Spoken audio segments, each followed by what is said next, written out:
Hello friends, कैसे हैं आप सब। आई होप आप सब ठीक होंगे। आज फिर हम तैयार हैं इंट्राडे एंड डिलीवरी के कुछ शेयर लेके, फ्यूचर एंड ऑप्शन के कुछ शेयर लेके। तो सबसे पहले राधे राधे ना, तो स्टार्ट करते हैं ध्यान से। तो हमें दो तीन चीज़ें ध्यान रखनी है। पहले तो आप भैया कमेंट जरूर करा करें और फीडबैक जरूर लेते रहा करें। दूसरी बात, मैं दूसरी क्या चीज़ कह रहा हूँ कि आप जो भी अर्निंग करें, जैसे लास्ट टाइम से जो अर्निंग हो रही है उसके बिहाफ पे अपना बेनिफिट उठाते रहें। अर्निंग सही है जी, करनी है आपने, उसका बेनिफिट उठाना है। नाउ स्टार्ट करते हैं। तो सबसे पहले इंट्राडे एंड डिलीवरी के कुछ शेयर हैं, इन पे आप ध्यान से वर्कआउट कर सकते हैं। तो देखते हैं हम सबसे पहले पोजीशंस क्या है। तो पहला शेयर है हमारा किस चीज़ का, GHCL का। इसका प्राइस चल रहा है 102। इस पे एक नज़र बना के देखते हैं ना। अगर हम ध्यान से देखें तो टेक्निकली चार्ट बहुत ही अच्छा बेटर पोजीशन था। कल के दिन जिस तरीके से बिकवाली नज़र आई है, थोड़ी सी कामयाबी थी, लेकिन उससे पहले जिस तरीके से बिकवाली नज़र आई है, टेक्निकल चार्ट जो है 13 EMI के ऊपर चल रहा है, बुलिश पोजीशंस के हिसाब से लेके चल रहा है। लेकिन जिस तरीके से वर्कआउट आया, टेक्निकली चार्ट थोड़ा सा मुझे कमज़ोर की तरफ नज़र आ रहा है। हाँ, लेकिन यहाँ पर एक फंडामेंटली मैं चीज़ें बनाने की कोशिश कर रहा था। वहाँ पे बैलेंस शीट के हिसाब से जिस तरीके के चेंजेस और डिजास्टर चेंजेस डेटर के अंदर जो चेंजेस आए हैं, और जिस तरीके से जो हमारी इनकम स्टेटमेंट है उसमें भी इनकम जो है 9.5% से इंक्रीज हो गई है, जो इंक्रीज हो गई 288 करोड़ तक पहुंच गई है, जिसका ब्याज पर मुझे लग पा रहा है कि ये अच्छा एक वर्कआउट करता चला जाएगा। रेशियो में थोड़ा सा चेंजेस है, आज ये चीज़ बढ़ती चली जा रही है। आज मैं आपको कह सकता हूँ कि इंटरनेशनल लेवल के ब्याज पर जिस तरीके से कोरिया की मैंने मार्केट चेक करी, जापानीज़ मार्केट चेक करी, इंटरनेशनल लेवल मार्केट चेक करा था, यूएसए मार्केट, जिस तरीके से आज मंदी का काल हो सकता है उस पर आप बच के चलिए। आज थोड़ी सी बिकवाली चांसेस के ज़्यादा हैं, थोड़ा सा आज गिरावट ज़्यादा रहेगी, इस पे आप अपनी पोजीशन ध्यान से चलें। उसमें से भी मैं कुछ खरीदारी के शेयर लेके आया हूँ, उस पर बहुत सावधानी से वर्कआउट करना है। उसको देखते हुए यहाँ पर जो मैं टारगेट ले रहा हूँ 107 का टारगेट ले रहा हूँ, डिप के हिसाब से स्टॉप लॉस लिया है 99 का, एक्शन रहेगा बाय का। ये फंडामेंटली मैंने आपको पोजीशंस बताने की कोशिश करी है। मार्केट को आज नज़र पे बना के रखें, देखते हैं। नेक्स्ट है हमारा SGS का। इसका प्राइस है 862। इस पे एक नज़र मार लेते हैं, देखते हैं कि क्या पोजीशन है। तो देखिए ध्यान से, कल के दिन इसमें थोड़ी सी बिकवाली और एक अच्छा शेयर वर्कआउट करता हुआ चल रहा था। पोजीशन धीरे धीरे अप ट्रेंड पे, लेकिन 13 EMI के ऊपर पोजीशन देता हुआ, और जिस तरीके से टेक्निकली इंडिकेटर पोजीशन है वो भी वेरी बुलिश लेवल पे चल रहा है। और जिसके बिहाफ पर मैं कह सकता हूँ कल जो बिकवाली आई है उसका इम्पैक्ट इसके ऊपर नहीं पड़ेगा। क्यों? क्योंकि फंडामेंटली कुछ चेंजेस मुझे यहाँ पे दिखाई दे रहे हैं, जिसके बिहाफ पर यहाँ पोजीशंस हो सकती है। इंटरनेशनल लेवल पर फिर बताने की कोशिश कर रहा हूँ कि मंदी का दबाव आज जितना हुआ नज़र आ सकता है, मार्केट गिरती हुई नज़र आ सकती है। देखा जाए तो इबेटा लेवल के अंदर जो 77% की जो बढ़कर ये आया है, उसके हिसाब से इसके पास 49 करोड़ से अबव पैसा इकट्ठा हो गया है, जिससे कि कैश फ्लो में सुधार आया और रेशो में चेंजेस आने के चांसेस। उस फंडामेंटल के बिहाफ पर मैं जो यहाँ पे टारगेट ले रहा हूँ 873 का टारगेट है। फिक को देखते हुए, पोजीशंस को देखते हुए, स्टॉप लॉस 840 का रहेगा, एक्शन बाय का रहेगा। इस पे आप एक नज़र बना के चल सकते हैं। नेक्स्ट है हमारे पास रज़ाई बायोटेक लिमिटेड का। इसका जो प्राइस है वो है 871 का। इस पे एक नज़र बना के चलते हैं और देखते हैं कि किस तरीके से वर्कआउट करता हुआ चल रहा है। तो नाउ अगर मैं देखूं ध्यान से टेक्निकली चार्ट, तो टेक्निकली चार्ट जो है पोजीशंस को अच्छी बेटर पोजीशन देता हुआ जा रहा है। कल के बिहाफ पे जिस तरीके से वॉल्यूम लेवल और जिस तरीके से इंक्रीमेंट आया है, वहाँ पर पोजीशन बढ़ती हुई चली जा रही है। 13 EMI की पोजीशंस भी इस तरीके से बता रही है कि इंडिकेटर जो पोजीशन मिला है उसके अंदर जो चीज़ मिल के आई है वो बेटर पोजीशन है। दूसरी तरफ मैं अगर फंडामेंटल देखने की कोशिश करूँ तो वहाँ पर भी इसकी रेशो में चेंजेस आया। टेक्निकली जो है अगर ध्यान से देखा जाएगा तो डबल बॉटम की बिहाफ से जो एक ब्रेकआउट पोजीशंस मिली है, जिसके बिहाफ पर वर्कआउट करता हुआ नज़र आ रहा है। जिस तरीके से रेशो में चेंजेस आया है और जिस तरीके से फंड फ्लो में जो चेंजेस आया है, उसके बिहाफ पर मैं ये कह सकता हूँ कि थोड़ी सी आज खरीदारी इसके अंदर मिल सकती है। उसके वर्कआउट को देखते हुए यहाँ 925 का हम टारगेट लेके चल रहे हैं, और ध्यान से देखें इसी के बिहाफ पर जो हमने स्टॉप लॉस लिया है 840 का स्टॉप लॉस है, एक्शन बाय का रहेगा। इस पर आप एक नज़र बना के चल सकते हैं, पोजीशंस बना के चलते रहिए, वर्कआउट होता रहेगा, उसकी पोजीशंस पे आप ध्यान दीजिए। नेक्स्ट है हमारे पास सूरज का।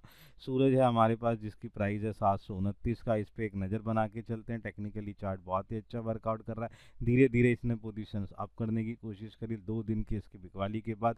जिस तरीके से कल के दिन इसमें थोड़ी सी खरीदारी नज़र आई है, वेरी बुलिश लेवल पे पोजीशन नज़र आ रहा है। इंडिकेटर पोजीशन उस तरीके से लेके चल रहा है। 13 EMI के ऊपर पोजीशन है। बॉलिंजर बैंड जिस तरीके से पोजीशंस को बताने की कोशिश कर रहा है उसका बेटर पोजीशन निकलता हुआ आ रहा है। दूसरी तरफ अगर इसका फंडामेंटल देखने की कोशिश करेंगे तो जिस तरीके से कैश के अंदर बदलाव आता हुआ नजर आया।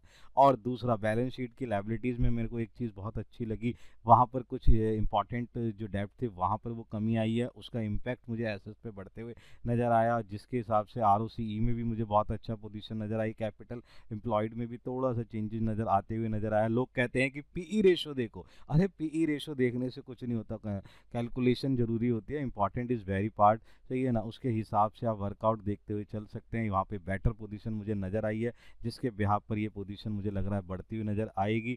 और यहाँ पर इसलिए मैंने टारगेट इसका 760 का लिया है। और जिस तरीके से इस पर पोजीशन है, स्टॉप लॉस मैं ले रहा हूँ 714 का, सही है। इसके बिहाफ पर हमारे पास जो पोजीशन निकल के आई है वो बाई की पोजीशन निकल के आई है। इस पर आप एक नज़र बना के चल सकते हैं। नेक्स्ट है हमारा इसको इजीगो में के अंदर जो है प्राइस 1769 का है। इस पे अगर हम ध्यान से देखें टेक्निकली चार्ट बहुत ही अच्छा पोजीशन नहीं दिखा रहा है। 13 EMI के नीचे डाउन पोजीशंस है। और जिस तरीके से वे वेरी बेस लेवल के अंदर है, टेक्निकल चार्ट में बुरी तरीके से कमज़ोर नज़र आ रहा है। लेकिन मैं फंडामेंटली देखने की कोशिश करूँगा। जिस हिसाब से मैंने इसकी प्रॉफिटेबिलिटी रेशोज़ में चेकआउट करा और जिस तरीके से मैंने इसकी जो बैलेंस शीट्स रेशोज़ में चेकआउट करा, उसके अंदर मुझे एक बेटर पोजीशंस नज़र आई है। जिसके बिहाफ पर मैं कह सकता हूँ कि यहाँ पर एक पोजीशन जो है बेटर आपको नज़र आ सकती है। 2-3 चीज़ें मैं इसमें और बताना चाहूँगा कि जिस तरीके से इनकम जो है 156 रुपीज़, सॉरी 156 करोड़ से इंक्रीज़ हुआ है, उसका बहुत ही अच्छा मुकाबले में वेरी गुड निकल के आया है। जिसके बिहाफ पर मैं ये कह सकता हूँ कि पहले ना इसका 156 था, अब 181 करोड़ हो गया है। जिसके बिहाफ पे जो कैश के अंदर चेंजेस आया है, जिसके बिहाफ पर मैंने देखा कि रेशियो में डिजास्टर चेंज मुझे दिखाई दी है, जिसके बिहाफ पर यहाँ पर जो पोजीशन है वो बाई की नज़र आने की कोशिश कर रही है एज़ पर फंडामेंटली। इवेट्टा लेवल भी अगर मैंने चेक करने की कोशिश करी है तो वो 10 करोड़ के मुकाबले में इस बार जो है 16 करोड़ का आया है। जिसके बिहाफ पे मैं कह सकता हूँ कि वर्कआउट बेटर है। पोजीशंस के बिहाफ पर यहाँ पे टारगेट 175 का दे रहा हूँ, जो आसानी से अचीव होते जा सकते हैं। और इसी तरीके से स्टॉप लॉस दे रहा हूँ 165 का। एक्शन रहेगा बाई का, इसके ऊपर आप एक नज़र बना के चल सकते हैं। नेक्स्ट है हमारे पास नज़ारा का। नज़ारा अगर देखें 949 का नज़ारा है।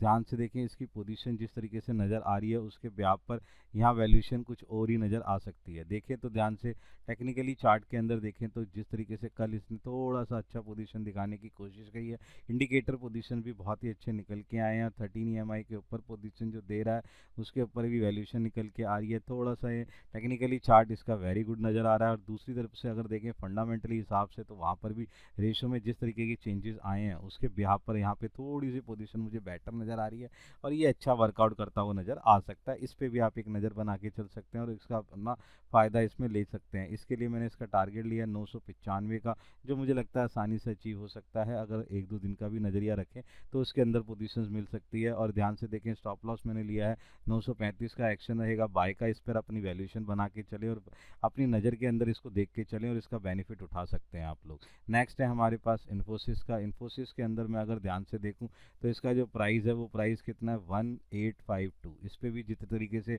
मुझे पोजीशन नज़र आई है वो बेटर पोजीशन है। कल के दिन इसके अंदर बहुत ही अच्छी जो है बिकवाली नज़र आई थी, जिसके ब्याह पर मुझे लग रहा था ये डाउन पोजीशन लाएगा। लेकिन जिस तरीके से मैंने इसकी फंडामेंटल को बहुत बारीकी से चेक करी और वर्कआउट करता हुआ नज़र आया, एक स्टेट है कर्नाटका स्टेट, वहाँ पर इसकी हिसाब से जो पोजीशन मुझे नज़र आई है वहाँ पर इसको एक क्लीन चिट मिलते हुए पोजीशन जिस तरीके से वर्कआउट करता हुआ है, GST का इसका हेल्प मिलते हुए नज़र आई है मुझे वहाँ पे जो पोजीशन नजरी, जिसके बिहाफ पर इसके अंदर जिस तरीके से मैनेजमेंट जो वो वर्किंग के लिए आया और जिसने बहुत ही अच्छी वर्कआउट करा है, जिस तरीके से वर्कआउट हुआ 24 घंटे के अंदर अंदर पोजीशन इसने बदलने की कोशिश करी है, इसका इम्पैक्ट जरूर इसके अंदर पड़ता हुआ नज़र आएगा। इसलिए मैंने इसका जो टारगेट लिया है 1875 का टारगेट लिया है, जो आसानी से अचीव होता हुआ नज़र आ सकता है। हो सकता है 1900 भी टच करता हुआ नज़र आ जाए।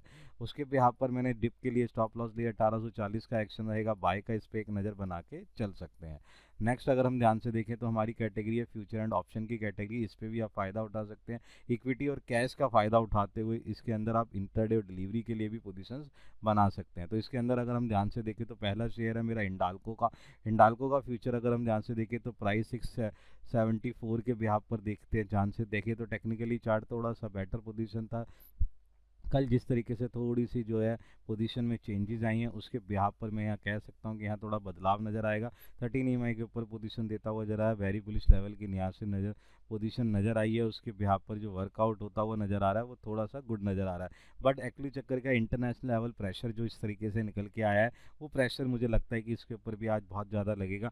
एलुमिनियम और मेटल के जो फैक्टर हैं उस पर आप ध्यान रखें कि डाउन पोजीशंस पे जा सकता है। 3 सेक्टर में बड़े आज बताने की कोशिश कर रहा हूँ। एलुमिनियम पे ध्यान रखिएगा, मेटल सेक्टर पे ध्यान रखिएगा और आपके पास रियल एस्टेट सेक्टर पे, इन 3 चीज़ों में मुझे लग सकता है कि आज गिरावट की पोजीशन बहुत ज़्यादा नज़र आ सकती है। बाकी आजकल चौतरफा पोजीशन है इस तरीके से बनी हुई है कि हर तरफ से आपको बिकवाली की चीज़ें नज़र आएंगी, डिप पे नज़र आ सकता है, मंदी का नज़र आ सकता है। उसी के ब्याह पर हिंडाल्को भी मैंने सेल पोजीशन में लिया, टारगेट ले रहा हूँ 655 का टारगेट ले रहा हूँ डिप की पोजीशन के ब्याह से, स्टॉप लॉस लिया 685 का, एक्शन रहेगा सेल का, इस पर एक नज़र बना के चल सकते हैं।